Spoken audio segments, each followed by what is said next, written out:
বনের রাজা সিংহ তার ছোট বাচ্চাকে নিয়ে রোদ পোহাচ্ছিলেন। এমন সময় বাদর এসে তার লেজ ধরে দুইটা ঝাঁকি দিল। সিংহ যতটা না বিরক্তি হলো তার থেকেও বেশি অবাক হলো। বাদরটি একটু দূরে দাঁড়িয়ে সিংহকে কয়েকটা ভেসকি কেটে হাসতে হাসতে চলে গেল। সিংহের বাচ্চা সিংহকে উদ্দেশ্য করে বলল, এত বড় বেয়াদবি করলো আর আপনি তাকে কিছুই বললেন না বাপজান।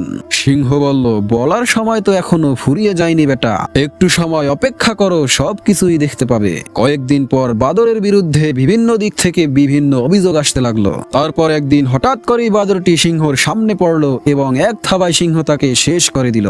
সিংহের বাচ্চা অবাক হয়ে সিংহকে জিজ্ঞেস করলো, বাপজান সেদিন এত অন্যায় করলো কিন্তু আপনি কিছুই বললেন না তাকে, অথচ আজকে সে আপনার সাথে কিছুই করেনি কিন্তু তাকে মেরে ফেললেন। সিংহ জবাবে বলল, এটাই হলো কৌশল বাবা।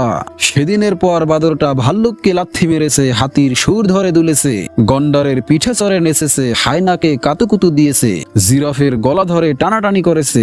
আর সবাই কি বলে বেড়াচ্ছে, রাজাকেই আমি মানি না, সেখানে তুই কে?